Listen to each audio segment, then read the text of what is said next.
Bonjour, vous. Je t'emmène avec moi tout le mois d'août pour Glow Up Lace Studio. Ok, mais pourquoi je fais ça? Le mois de mai et le mois de juin n'ont pas été des mois très faciles dans cette vie de freelance. Est-ce que je continue le freelance? Est-ce que j'arrête? J'ai eu plusieurs événements qui ont fait que j'ai un petit peu tout laissé tomber. Je me suis un petit peu perdue. Donc si tu n'as pas vu ma vidéo bilan mai-juin, je disais que je n'avais pas vécu des événements très sympas, que mon activité de freelance n'allait pas fort en ce moment et que j'avais un petit peu du mal à trouver des clients pour poursuivre mon activité. Du coup, je me suis dit que c'était sympa de se lancer un petit challenge pour le mois d'août. Je me lance donc un petit défi pour essayer de glow up un petit peu Lace Studio pour voir ce que je peux améliorer dans mon entreprise pour pouvoir gagner en visibilité, pourquoi pas gagner de nouveaux clients et repartir effectivement sur de bonnes bases. Donc je vais vous mettre à l'écran, mais j'ai généré une espèce de petite map qui va me permettre de suivre tout ce process avec plusieurs axes d'amélioration.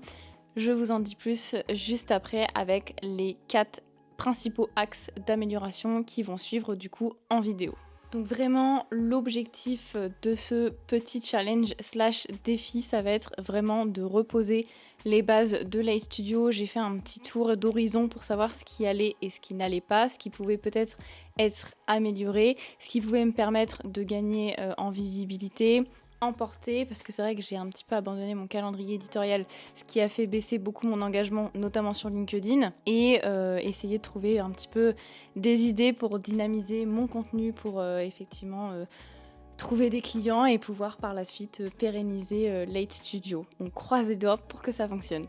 Donc pour cette vidéo, c'est juste un petit teaser pour vous annoncer ce défi, mais il y aura en tout 4 épisodes, donc 4 vidéos. Normalement, il devrait y avoir une vidéo par semaine du coup tout le long du mois d'août avec des thématiques différentes pour que vous suiviez ce petit défi.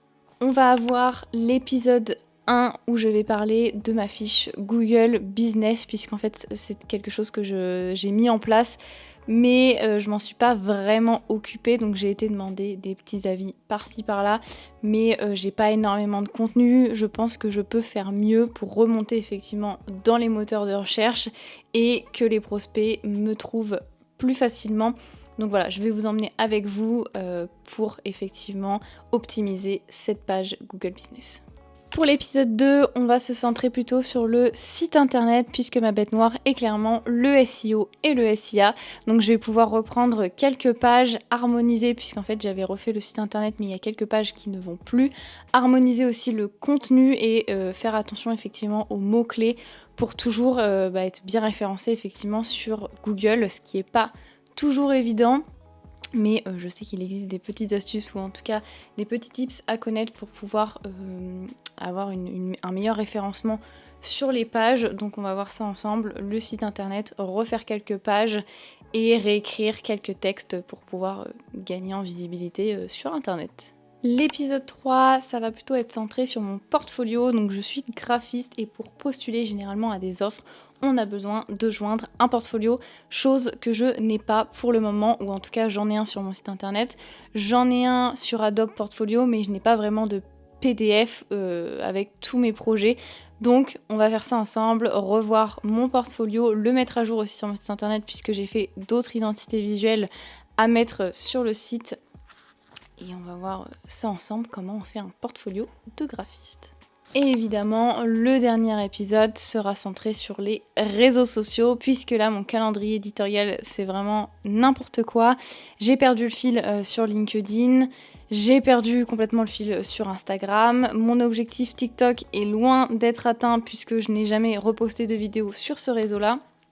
Et YouTube, j'aimerais bien trouver effectivement d'autres idées pour essayer de dynamiser un petit peu cette chaîne, puisqu'on grandit et j'aimerais bien effectivement faire grandir la communauté, atteindre les 1000 abonnés, mais pourquoi pas aller encore plus loin avec cette chaîne-là.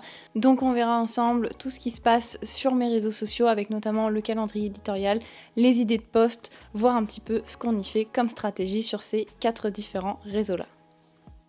Du coup, ça va être beaucoup de boulot pour ce mois d'août, sachant que j'ai beaucoup d'autres choses à faire, mais ça me tient vraiment à cœur de partir sur ce petit challenge là parce que j'espère que ça me permettra de trouver de nouveaux clients, de repartir à zéro, pas complètement, mais en tout cas de faire grandir encore plus le freelance et pourquoi pas me donner une nouvelle image ou en tout cas voilà, toucher de nouveaux prospects et réussir à signer en cette rentrée des nouveaux contrats parce que là je vais pas vous le cacher, ça stagne même beaucoup trop.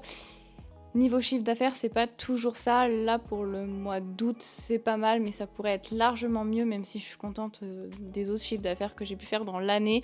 J'ai vraiment besoin qu'en septembre, ça reparte, parce que si Light Studio ne prend pas à l'année 2026, ça va être très compliqué pour moi de vivre de cette passion qui est le graphisme. Donc du coup, je mets tout en place pour que ça fonctionne et on croise les doigts. J'espère que cette stratégie paiera. Tu peux t'abonner et me suivre si toi aussi tu as envie de me suivre dans ce petit challenge. Je ne sais pas encore quand l'épisode 1 sera posté, mais en tout cas, ça ne va pas tarder. Je vais essayer de faire ça très rapidement. Je te souhaite une bonne journée. Ciao!